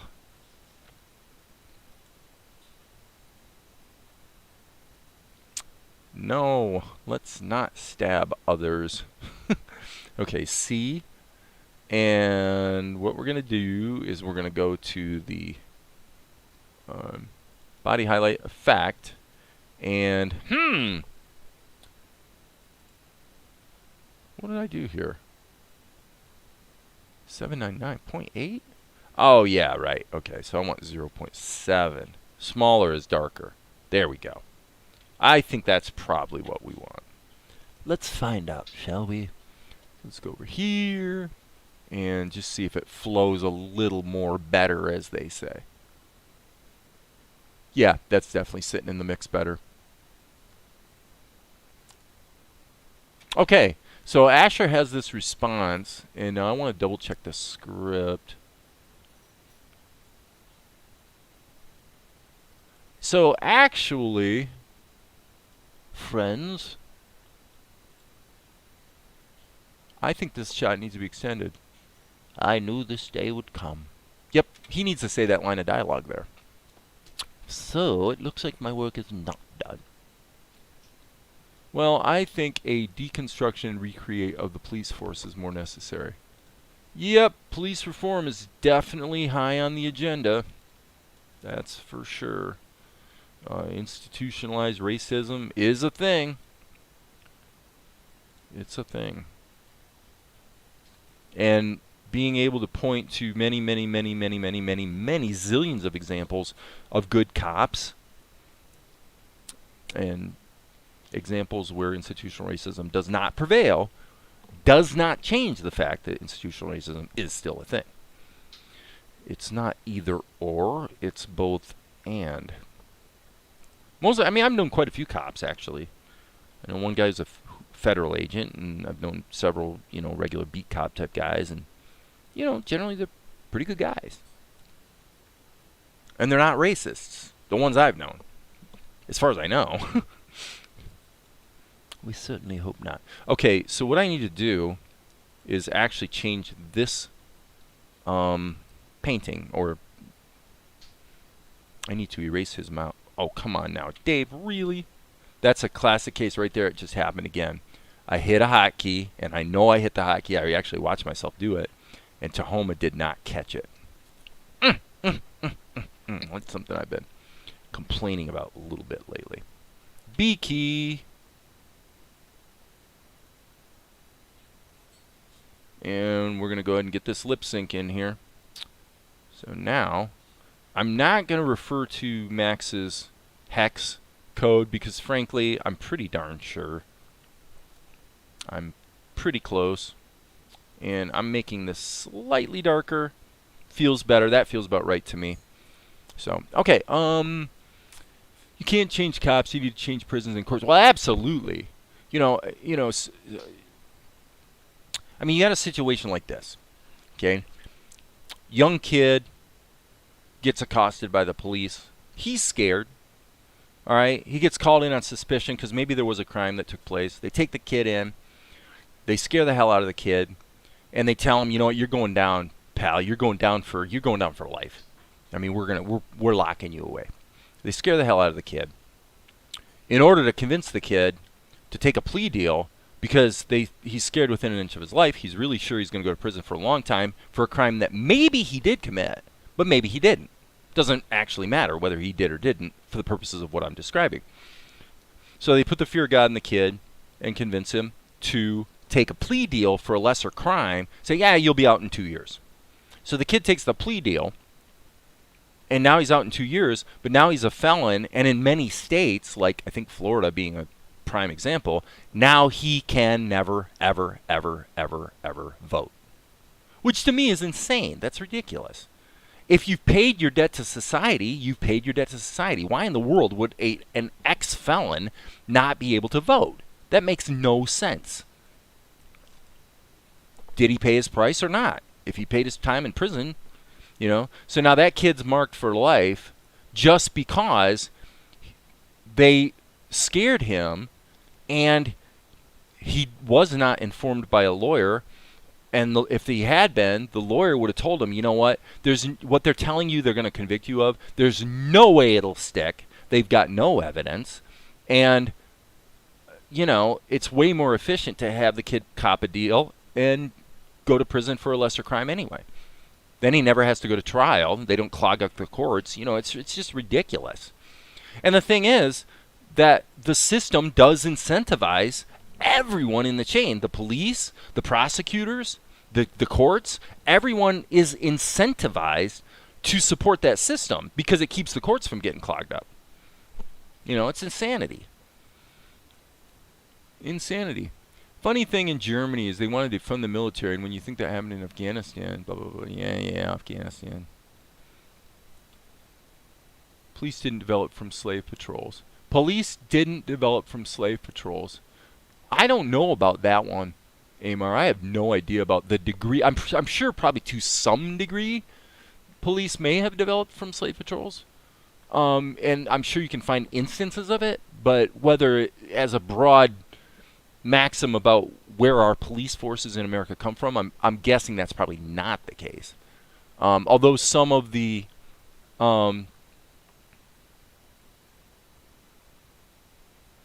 standards and practices surrounding policing may have also flowed out of that. Because at that time, although it was wicked as hell and terrible, in point of fact, those guys were enforcing the law, right? Horrible, ugly thing, but they were actually enforcing the law at that time, right? So, Of course, which doesn't excuse any abuses that may have occurred on their part. Okay. So that's where the term policing came from. Yeah, I didn't know that. I'll take you at your word. That's probably true. You know. Yeah, I think the defund movement, woke culture, a lot of current trends are in fashion for bringing down the U.S. for the benefit of competing countries. That might be true. I think there is truth to that. Let's be clear. As I've said, guys, I'm alt-center. And I don't agree with you, Amar, that we're just a number like cattle on a big farm. I don't believe that's true. I'm more with Tom on the... Because in other words, where the term policing came from, for the purposes of any normal person today, it's irrelevant where the term came from. As far as they're concerned, in their experience, it just means the cops. So there might be something we can learn by knowing what the origin of the term is, but basically in practice it's not very useful information for a person today in understanding what's going on, good or bad, with the police. That would be my opinion. But back to Tom's comment about woke culture. Look, here's the deal. Axiomatically, anytime anyone presents you with an impassioned plea to think and then commensurately probably act a certain way based on an ideological origin point for that plea, you can always be absolutely certain 100% of the time that there's an agenda behind it. It's perfectly natural that there would be. If there wasn't, why would the person be trying to get you to think or believe that story anyway? So there is no such thing as objective news media, for example. It's not that there isn't accurate news that comes out in the media. But there's always editorial policy and politics behind it to a degree. It just is what it is, and that's never going to change. Let's see. Black people have been enlightened and others well before that term. Are you talking about woke? I mean, woke is that's just the word of the day. That's the word everybody's liking to use right now. It's a stupid word. Woke. What happens is somebody comes up with a term like woke to describe a certain set of behaviors that we've seen manifest in the culture. Okay? And the whole idea, the whole reason we create the term is so that the term can then be used as a term of derision to take anybody who does something that is in opposition to my agenda and label them, well, they're woke, or, well, they're a socialist, so that I have an excuse to dismiss their ideas out of hand. It's very convenient. It's also very stupid. Okay? You guys, come on now. You're getting me going here. So let's see. Some black people have been enlightened. Most are following the crowd. Amar agrees. Could be I don't know what I know. German police were training people in different countries, and a lot of them take rifles and go into terror groups. Yeah, that may be too. I mean, yeah, for sure there's a fair amount of overlap between people that get involved in militias and things like that who are also either big supporters of, the police or our police. Just is what it is. I mean, think about why people become cops. People become cops because they want to, I think a lot of them, some just want to do good and help make the world a better place. But probably a lot of them are young people who like guns. They like guns. They like the idea of being empowered, especially if they weren't empowered. If you think about the incentives there, it's, again, a little bit axiomatic that probably a lot of people that drift into policing are, by definition, some of the last people you would actually want to be policing. Think about it. Just because of the reasons that people go ahead and decide that they want to become a cop. So that doesn't mean we can't mitigate that problem, but that's probably an accurate description of what's actually going on there. It is what it is. Okay, he's got a line of dialogue here, and we're going to use the convention. I knew this day would come, so we're going to use the convention that I've been using. So I'm going to turn this on, and I'm going to keep moving here because otherwise I'm going to have to actually quit live streaming just because I'm wasting too much time. Fill tool, boom. Boom. Okay, let's put 1 and 2 back in here, like that. Let's take these two, right mouse click them, and we're going to reframe them on 2s. Okay, so I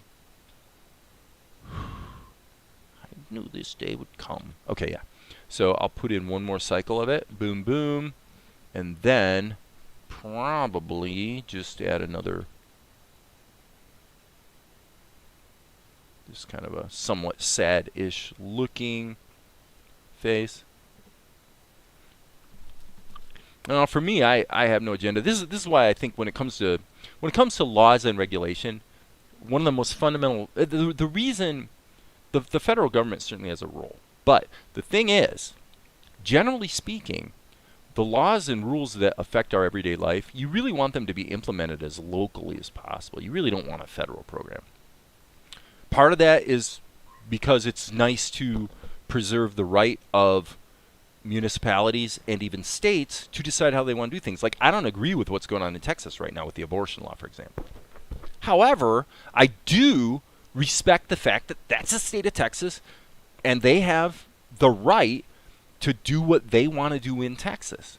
Where does it become a problem? It becomes a problem for people who are damaged by those policies, who don't have the ability to be mobile and get the hell out of Texas, right? Because they're either too poor or whatever. That's who it hurts. Okay, so let's see what Ash does here. I knew this day would come. Let's see. Let's try it again. I knew this day would come. Not bad. Not bad. We'll go with it. Okay, so I follow no one and listen selectively to everything. Nice. I like that. That's good. So, well, we have, let's see, the U.S. trained Afghan army, now they're all nation with terrorist leadership. Yeah, I'm not even going to go into the Afghanistan thing. I'm generally speaking, I've heard like basically nobody make a short offhanded comment like the one you just made, Tom. You just made what I would call a short offhanded comment. Doesn't mean it's wrong, but it's just a really brief chat comment, right? I've never seen one time around the topic of Afghanistan where anybody's made a short offhand comment like that I would consider a worthwhile comment, frankly, because you can't, what you really think about it, you can't summarize in a brief chat statement. And Afghanistan is an extremely complicated situation. There's a lot of things that went right, and there's a lot of things that went wrong. And there's a lot of reasons that have to do with Biden, and there's a lot of things that have to do with Trump and Obama and George W. Bush. You know, Beau of the fifth column thinks that if you're going to place the blame for the whole situation on anybody the most, who gets the most blame, it'd be Bush. That's his opinion. Okay, I tend to agree with him, but that doesn't deal with the current situation. So I need to wrap this up today, guys, because A, I'm getting off topic with the chat, and plus, I'm done what I set out to do today. I've accomplished. So let me look at the comments here, and we'll just kind of wrap up. Yeah, it turns out to be about 2 hours. So Tom says, well, you have Candace Owens from my state. I followed her story when it was a news story here, and I apologize, sir. I don't know anything about Candace Owens. I'll look her up real quick. Candace Owens. Who the heck is Candace Owens? Wikipedia. Conservative. Okay, right. I've seen her. Yeah, she bucks the trend because you don't see too many young black women who are super conservative. So that's, in a way, it's refreshing. Even though I may disagree with many of her views, I certainly respect her right to have them. Ex-military with PTSD to go to some sort of policing after their service. Happens all the time. Happens all the time, Max. Absolutely. And then Amar expresses derision at the very mention of Candace Owens. Amar gives an LOL, which is basically a gesture of derision towards the very person and everything that surrounds her. We get it, Amar. Not particularly helpful, though. One example of someone who has independence. And I assume he's talking about Candace Owens. So now we're finally, actually for the first time since Tom's been around, we're finding out where Tom seems to lean politically. I use my own common sense and question everything. Tom, it was to add on to the comment about German military folks who became terrorists. Well, I think Max was saying ex-military often get into policing, and that is true.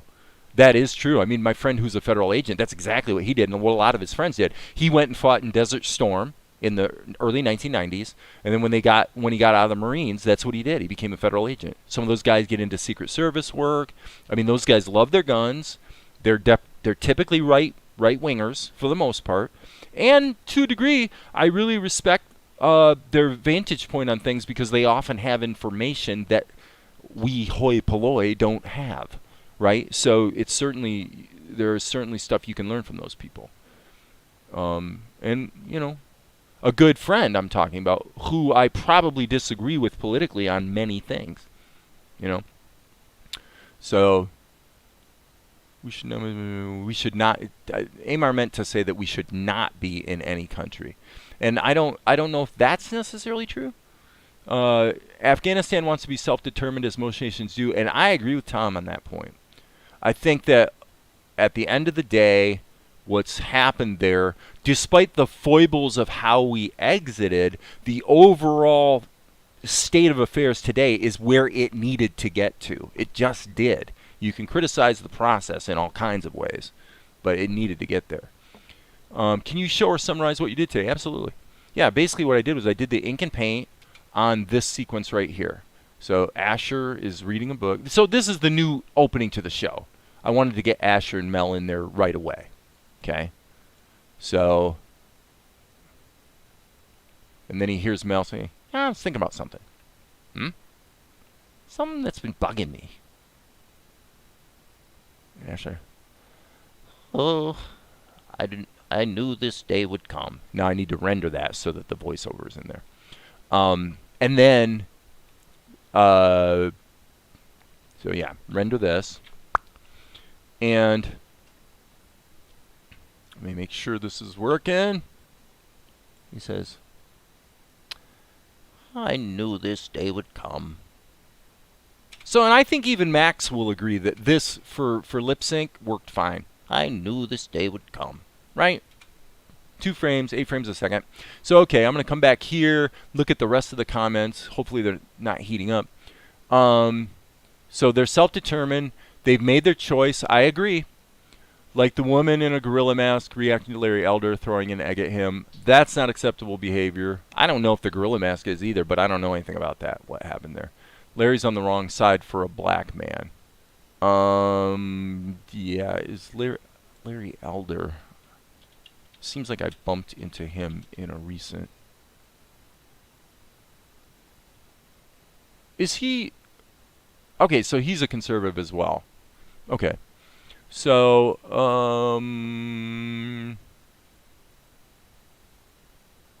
so Amar asserts that he's essentially like me. He's kind of centrist.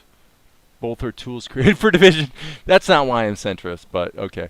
Well, so much things in entertainment are based on core beliefs and philosophy. Being able to describe and define and discuss is valid. For sure. I mean, all points of view are valid. That does not mean all points of view are correct, and it certainly doesn't mean that all points of view, in hindsight, turn out to be correct. Clearly they don't. But all points of view are valid. Here's why. Because everybody's point of view comes from, if they're telling the truth, it comes from a very authentic place that is, for them, extremely meaningful. And so I think it's important to respect that place that it comes from, and then hopefully we can then deal with specific questions and come to agree or disagree. So Max says, part of my country, Serbia, is under U.S. occupation. The U.S. was in genocide of non-Albanian population. You know, if we get into, see, Max, if we get into, you know, oh gosh, I don't even know exactly where Serbia is, but I'm thinking about what went on with, you know, Kosovo, back in the 80s and stuff. I mean, it's we've been messed up in a lot of stuff that we probably didn't need to be messed up in. I'll just say that. But I agree with that, Amar. Labels are created to divide. But I mean, look at what an eclectic group we have here. I mean, we've got a Serbian, we've got a German, we've got a Latino, if that's the right term, Maria. We've got a black guy, Amar, and we got me, who's just a, pink as can be white guy. What an eclectic group. It's cool. I don't believe in religion, politics, or most other constructs, which I don't watch news or most things on TV. My philosophy is we need to clean our house before we start occupying and trying to fix other homes. America has had this problem for too long. And Tom says, my area of the country has Sojourner Truth, Harriet Beecher Stowe, Harriet Tubman. Different stories from the South or West. And Maria says, I am Brooklyn Jewish Spaniard. Well, okay, I'm not getting the Spanish thing in there. I can't stick my head into someone else's home and tell them what's wrong. You're definitely messing. You're playing with fire if you try. That's for sure. So those stories in schools and museums, historic sites. Look, okay, this will be my final comment for today. There is no such thing as history that's rewritten. Okay, I'll go ahead and since I've got a couple minutes here before I hit the 2-hour mark, I'll say this. This is why my Christianity has changed. My Christianity has changed because of what happened with the election. That wasn't the only thing that changed it. It was been evolving for a while. But what happened with the election was we saw that we can see something happen with the best technology in the history of the world as we know it, and we can't be certain what happened literally 24 hours ago. And we've got millions of people on two sides of an argument who both are convinced that this is the history. Okay? So history is being rewritten all the time. Okay? So now we're going to look back. You talk about historic sites. Do you think that maybe is a somewhat simplistic, overly simplistic story that's told about maybe some historic site? Absolutely. 100% of the time. Nobody's done a good job of being accurate with history. Why? Because it's hard to. And it takes a lot of work and a lot of research and a lot of reading. And the kind of people that really are truly knowledgeable are precisely the people we don't want to listen to. Why not? Because if you go on Fox News or you go on CNN, you've got 40 seconds to make your point as a talking head before the time runs out. There is no time to give a balanced discussion of anything. Right? So that's why, and the whole point of the media, it's not the problem that the media is corrupt. They're not corrupt. They might be, but that's not the problem. The problem doesn't have to do with corruption. The problem has to do with incentives. Who pays their freaking bills? Their advertisers pay their bills. The only thing that matters is, do they hold your eyeballs? That's it. Okay? The only time the force of truth-telling, let's say, in news gathering becomes an issue is when the incentive of that issue tilts the other way to where they're having done a bad job becomes so much public knowledge and causes so many problems with them that it begins to harm the advertising picture. Then they'll become more balanced in their reporting. But and I'm not saying that again with derision. It's perfectly understandable. The problem isn't that the media is biased or whatever, because you can look at different sources and compare for yourself. The problem is that we're so freaking stupid that we watch one source and because of our emotional attachment to the ideology behind the source, we assume that the source is telling us the truth, which is insanely dumb. It's like, how do you get to be that stupid? You have to try to be that dumb, right? It's not that some of what they're saying isn't true. It's not that there's not accuracy in there. It's just that, and this is the way I taught my kids, is just just don't be stupid. Of course, they're incentivized by the dollars that are paying their bills. It's perfectly natural, perfectly understandable. Therefore, you have to be careful what you believe. Well, when you take that template and you go ahead and put it back on the Bible, I mean, I've kind of said this here before, but when you're talking about documents that were written between 50 and 150 years after the events happened, what in the world leads us to believe that the people that wrote those documents actually got the story right? And the answer is simple. The answer for most Christians, if they're honest, the answer is simple. How do you know that those documents can be relied upon? Magic. That's how. Magic. God did it. God saw to it. Well, okay. Okay. I guess God can do that. But if we see those ideologies used to abuse and manipulate large groups of people throughout history, as we have, clearly the Middle Ages were a pretty dark time. And, on and on we go. So what we see is that these problems that we're describing, we're not really contributing much to the social conversation right here today, guys. You know why? Because none of us are saying anything that isn't painfully obvious to any idiot who takes 5 seconds to think. Okay?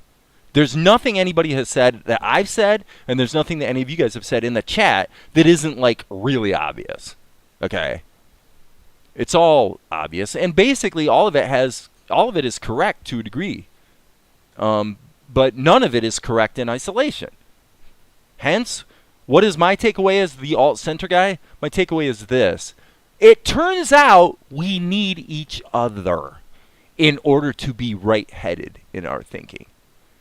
It turns out that listening to your neighbor is kind of a good idea. But it also is time-consuming, It takes time and effort to actually be open-minded and consider someone else's view, especially if they're stupid. Or if they're like a really, really polarized ideologue who clearly only listens to one source and they're just aping what they've heard. Because that's what makes them feel comfortable.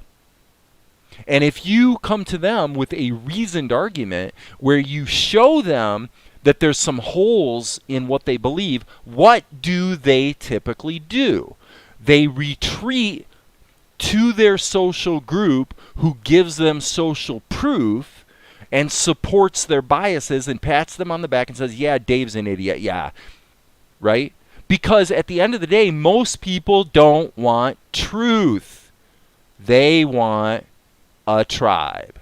They want to be comfortable. They want to be comfortable in their group. It's not a bad thing to want to have a group or be comfortable in your group. But it is a wide open, eyes wide open fact of human nature that most of us value the support of our group more than we value getting at the truth on anything. And we're seeing that play out in real time in the United States of America in a big way. And it's why we're so separated. The reality is both sides have good things to offer to the discussion and the argument. It turns out. Right? That's my opinion, and you would be very hard-pressed to persuade me otherwise. But people are welcome to try. Two sides of the same event in different ways, and nobody questions the interpretation. Right. Well, and you want to always question the interpretation. Always question the source. But as I said, in practical terms, you just run out of time. You just run out of time. It takes effort. And so what we do is we make a decision about who we trust. So if you're a right-winger and you trust Newsmax or the Epic Times, you're going to believe some things that I happen to think are absolutely wacky. And I think the evidence is on my side, but, I still love you. I have a dear, dear, dear friend that's that guy. He's that guy. I love him like a brother. But I think he's just swallowed the blue pill or the red pill. I guess it'd be the red pill. Okay. It's too hard to spot Maria's new avatar. I do agree. It's harder to recognize. Yes, I agree with Tom about the avatar. Yeah, I don't believe in wokeism. It's just another talking point. It's just another term that we can now use as a term of derision in order to dismiss someone out of hand and not respect their heartfelt view. Which, by the way, in the news space, we're not going to give them time to express fully anyway. That's the way it works. So we use reason to justify our feelings 90% of the time. Logic isn't always good at convincing. Logic is terrible at convincing people. Logic never convinces anyone because of this fact of human nature. What we actually care about is feeling comfortable. This is why I have a problem with Western evangelical Christianity, is because most people get involved in the church because they have an emotional experience that validates them in some way at a point in their life where maybe their life's out of control and And it gives them a sense of a code that maybe they haven't had in the past, and it gives them a sense of social acceptance. Those are all good things. The problem is, once you get in that social group, you're highly incentivized to actually just go along with the social group on most things. So if I'm in a white evangelical Christian group and I have a different opinion about abortion, for example, I'm highly incentivized to just keep my mouth shut. Right? I am. I mean, it's a fact, and I know because I've lived in that culture. I know what that culture is about. People don't like to take responsibility. Okay, so it's like people that believe in the term being canceled. Yeah, exactly. Cancel culture. Again, just a term of derision. It's just a way to not have to deal in a level-headed, even-handed way with people who have ideas that are different from you. I have no stomach for it. I think it's just as stupid can be, because what you're doing when you buy into that is you're actually harming yourself, right? So if Amar, for example, because he's black, if all of a sudden he's like a really hardcore, total left-winger who has nothing but terms of derision for everybody on the right, which is not true. But if he was that guy, he's actually only harming himself, because it turns out that the guy on the right actually has something to offer him.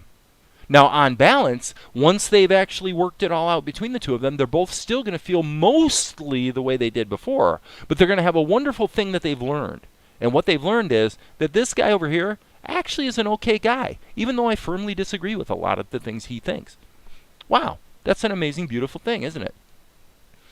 Well, you say it'd be the blue pill. I said the red pill because when we say red and blue, we're talking about Republican red states, blue Democrat states, so I was just kind of going with that. Cancel culture. I was thinking about the avatar. I may change it. I liked your earlier avatar better. If you up the contrast on the one you have now, it might work better. But it's so washed out that you can't really see it. Woke as a term seems to describe a deliberate effort to put forth a new philosophy. It isn't an accidental thing happening by the revealing of truth. Woke. Okay, so where I disagree with you, Tom, is that here's where I disagree with you. What you just said might be accurate. Here's the problem. For most people, most of the time, all that matters is what they think woke means. That's the problem. And so then people either use the term or react to the term based on their current body of knowledge, which usually, like everything else we're talking about, is not a balanced, accurate view of what the term even is or came from, right? So that's what people are reacting to. And typically, again, going back to what I said, the way they look at the word woke or the word cancel culture is based on what their group has told them they think about being woke or cancel culture. I'm not saying people are, I'm not trying to be too dismissive of people in general, but I think most of the time we're driven by these emotional drivers. It just is what it is. And to a large extent, that's a good thing. It's how we function. We are a group. We're a group creature. We like our tribes. It serves a good purpose to a degree. But when the purpose of the tribe becomes to be exclusionary because it's being self-protective, which is absolutely the case a lot of the time, then it becomes problematic. So Maria Torres, maybe you need more contrast. Well, that's what I said. Okay. People that use the term woke are the same that believe they can be canceled. Generally, yes. That's right. That's generally true. I mean, they're terms that are being used by people on the right, typically. People on the left aren't saying, "Yeah, I'm woke." There might have been a time when they did, actually, but the term has been successfully hijacked by the right, so it is what it is. Like the table of contents in a book, you need chapter headings to get into details. Woke, red pill. Right, exactly. Exactly. Thank you, Dave. I agree totally. Okay, so there's some who may say that Amar is not black. Colorism is a thing. Right on, man. Yeah, he's a human being. If we were to trace Amar's DNA, the likelihood is extremely high that you would find you have DNA in common with Amar. Get over it, people. Too many things in the world trying to stop everyone from just being friends. That's a great way to put it, Tiny Salad. That's exactly right. It's true of anything that's summarized in a word or phrase. That's right, and that's a big problem. I have a great advantage here because I'm the master of ceremonies and I can say whatever I want, and I get all the attention. It's one of the reasons why I actually been talking about live streaming less. I don't mind all the blabbing now because basically the work is done. You know, I'm satisfied with what I accomplished today because it's very, very important to me that I get this episode finished. Most specifically, what I really want to do is get the first 3 episodes, or the first 3 minutes of the show finished, voiced with music, the whole deal, so that I can release the first 3 minutes of the show on YouTube. I think that would serve the effort extremely well and might be a more appropriate way to precede a potential crowdfunding situation. That would be hilarious. When I'm more pro-black, and I feel like most of the people in the 70s during the black people feel, where I'm more pro-black and feel most like people in the 70s during the Black Panther movement. I just don't buy into the talking points. But I understand you. Yeah, I see where you're going. People, you need things to attach to instead of working on themselves. And that is a problem, yeah, to a degree. When you arrange around a philosophy that doesn't rely in identity qualifiers, then you're closer to something universally fair and just. Probably. I mean, I think what Tom's saying is that terminology becomes weaponized, clearly, right? And so if you use terminology in that way, it's usually because you're being lazy. Okay, you're either being lazy or you're being defensive. So you're using language as a way to avoid actually engaging in good faith, right? Which I think is stupid. I think it's stupid and I think it's cowardly. Why would you not want to engage in good faith? Well, the reason you don't want to engage in good faith is because you might actually be engaging with someone who, number one, seriously, I mean this, number one, who is manifestly quite a bit smarter than you and or quite a bit more informed than you. And it may turn out that you're going to face some really, really well-reasoned opposition. If you're a normal person in America today, I feel very safe in saying this, the average person in America today is not intellectually or emotionally equipped to deal in good faith with an opposing view that is well-reasoned and well-informed. We're just not. We're just not. We're very reactionary. We're very attached to our tribes, and we have an entire massive wealth of media on both sides of the spectrum and social networks as well that give us ample support so that what happens? I'll tell you what happens. So we don't have to grow. We don't have to grow up. We don't have to be mature adults. We don't have to, because we can just retreat to our tribe that gives us emotional and social support. It's pathetic, but it is the way we operate. You know, if somebody wants to tell me I'm wrong, weigh in. I hear you. You know, quotas based on immutable factors like filtering. Yeah, right. All right. Quotas have their drawback. That's for sure. It's like Black Lives Matters. The intent was good, but then it was hijacked to promote an agenda instead of acknowledging what is true. Yeah. That's probably true. I don't actually know too much about how Black Lives Matter has evolved from where it started, but I think that's pretty much an accurate assessment. Anyway, with that, guys, I'm done. I've gone a little over time, meant to do 2 hours, and it's been a lot of fun. I swear to God, I probably should just start a podcast for these types of discussions, but it's been good, and I'm glad I was able to stay on topic and get the cartoon work done today. And so tomorrow we'll be able to move forward with the next part of this scene, which is going to involve Mel having a reaction and then some more dialogue with Asher, and then it'll dovetail in a humorous way. I'm very, very confident saying it'll dovetail into the actual previous beginning of the show where Asher is giving the backstory of what happened to get us to where we are in the present. Because obviously all this stuff happens, as you can see here, 20 years ago. And then 3 minutes into the show-ish, we return to the present. So that's what's going to happen. All right, guys?